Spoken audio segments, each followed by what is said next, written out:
Jadi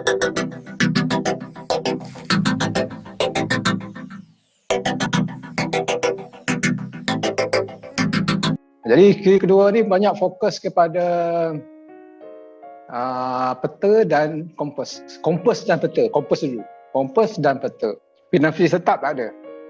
Kompas ni bolehlah satu alat bantuan untuk mendapat pandu arah, betul lah. Untuk mendapatkan pandu arah. Jadi kompas ni dia sebenarnya kalau ikut masyarakat Cina ni dah 5,000 tahun sudah. Kompas ni dia satu alat bantuan untuk menunjuk arah utara lah. Dia punya arah utara. Okey. Dia ada beberapa jenis kompas lah. Boleh Dr. Anas yang ada gambar kompas 6 ke? Saya silap 6 jenis kompas. Tolong share screen. Macam sebelum ni kita ada dia panggil prismatic compass. Prismatic, prismatic. Yang Rajah 9.2 tu. 9.2 tu kita panggil prismatic. Ini dulu ini bentuk baru. Kalau bentuk lama dia macam bentuk pinggan gitulah, macam bentuk jam gitulah. Bawahnya dia ada dalam tu macam kompas, dia ada needle dia. Kemudian dia ada bacaan tepi. Kalau untuk kerja tanah pun guna yang tu lah dulu. Untuk kerja tanah prismatic ni. Dan juga tentera pun guna yang tu. Tapi tentera dia tak ada dia punya untuk apa, untuk dia punya stand. Tentera ni main pegang itulah, main pegang. Tapi kalau untuk yang kerja tanah, dia ada stand dia. Ada stand, ada pendulum dia untuk bagi air dia level sebagainya. Dia ada macam tu. Itu antara yang mula-mula lah. Yang kita nak belajar tu yang belah kiri tu 9.1, dipanggil orienteering kompas orienteering belah kiri tu. Dia ada berbagai-bagai bentuk, tetapi lebih kurang tu dia panggil flat base atau panggil flat base kompas. Dia ada flat base, dia ada dasar dia kan. Ini dia punya base dia ni. Ini nanti kita akan anatomi benda ni. Jadi ini yang kita akan tumpu sekali lagi lah. Tapi cuma sebagai makluman, kita nak tahu je jenis-jenis kompas. Yang nombor 3 tu 9.3 tu itu panggil marine. Kompas marine, kompas yang ada dalam kapal lah, dalam kapal. Ini yang lama lah. Fashion baru pun banyak dah digital lah. Dalam apa marine pun dia ada digital punya kompas lah. Yang 9.3 tu. 9.4 ni, ini kompas panggil kompas kiblat. Atas sejadah apa semua ada dulu kan. Dia tak kira utara tu. Dia utara dia kira kiblat. Dia ada set kiblat, ke arah kiblat. Kemudian kita ada 9.5 tu, itu panggil digital lah, kompas digital. Ataupun GPS. Sekarang kalau kita pejabat tanah apa semua, pejabat ukur, pemetaan, dia semua banyak gunakan benda ni lah. GPS, Global Positioning System lah.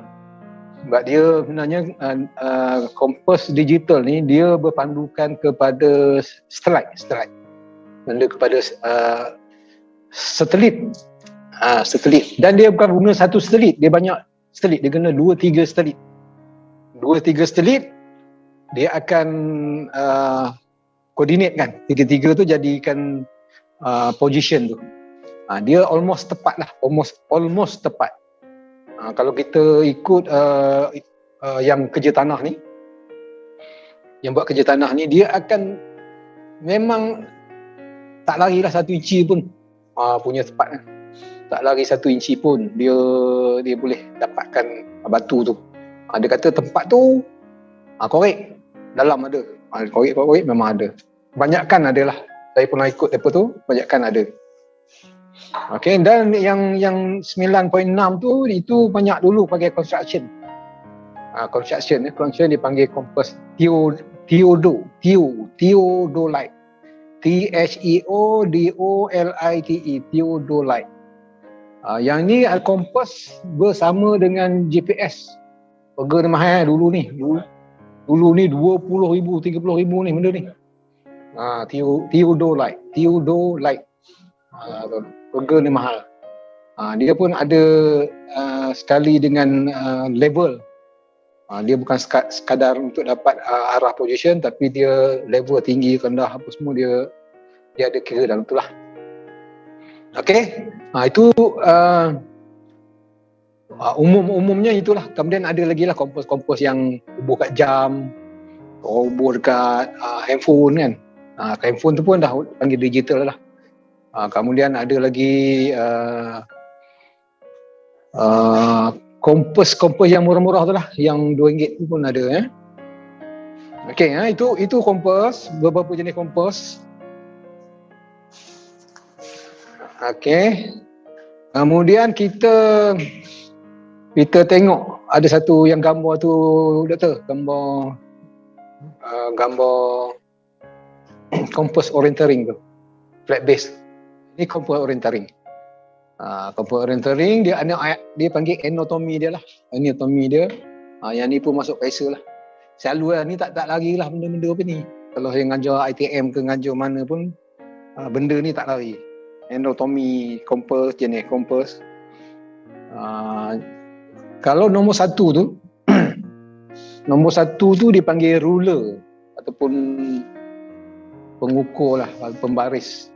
Ada ruler. Ini kalau kita tujuan dia untuk kita mengukur skill. Kan dalam peta ada skill. Nanti kita akan belajar peta, dia ada skill. Jadi kita boleh gunakan yang ni lah. Selalunya yang model-model ni 1 cm lah. 1 cm. Yang ni macam ni. Tak tahu awak nampak tak tau. Saya tahu ya. Yang ni dia ada banyak. Dia ada tepi sini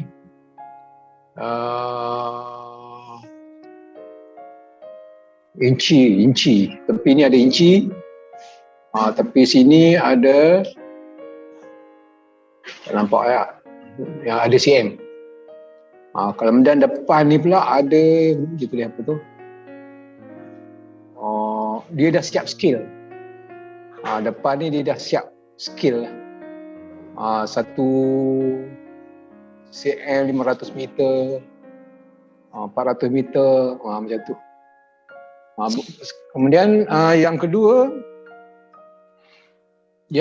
tu dia panggil direction of travel lah, arrow. Direction of travel arrow ataupun arah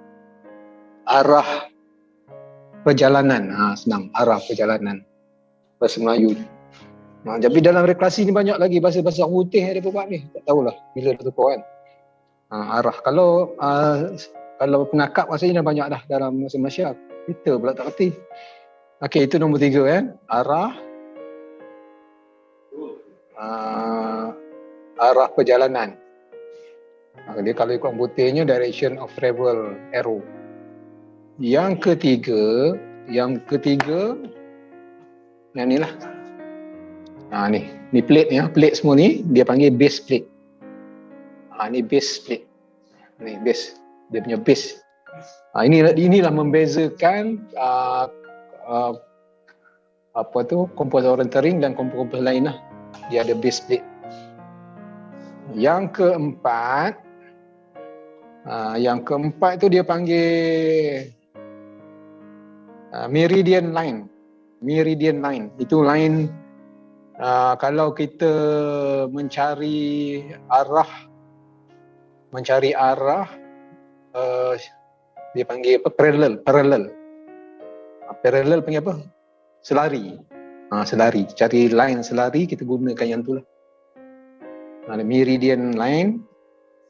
Nombor 4. Nombor 5 tu bagi dialer. Senang orang panggil dialer. Tapi kalau dalam ikut dia punya rotating housing with degree dial, panjang sangat. Jadi kita sebut dialer lah, senang. Dial, dia boleh pusing. Dial, dia punya dia ada 2,5 tu macam ni, contoh ni, dia dialer dia dalam. Yang dalam ni boleh pusing, yang luar ni dia fix. Yang luar ni dia ikut north utara ni, ikut housing dia. Ada yang ada 2 macam ni. Ada setengah tu tak ada, dia ada memang housing memang satu dialer je. Beza-beza lah. Kemudian yang ke-6, dia panggil orienteering arrow. Orienteering arrow. Dia perumah lah. Kalau istilah nanti kita panggil perumah dia. Perumah. Dia kadang benda tu boleh pusing. Macam ni boleh pusing. Dia bertanda ni. Ni tanda ni. Sekejap. Sekejap ya. Tunggu sekejap. Ni chopstick.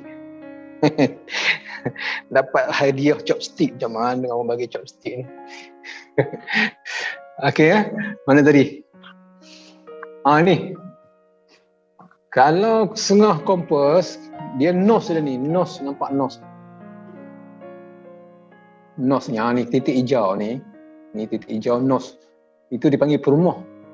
Yang tu lah kadang dia berbeza-beza. Setengah tu dia panggil orienteering arrow. Orienteering arrow pun ada. Tapi anda suka panggil dia perumah. Yang ni. Ini penting ni nanti. Benda ni penting ya, perumah ni. Nose ni. Okey. Yang ke-7, index line. Index line. Dia pencahayaan kurang. Kadang setengah tu dia ada lagi kanta pembesar ni. Setengah tu ada kanta pembesar. Jadi bukan semua lah. Okey.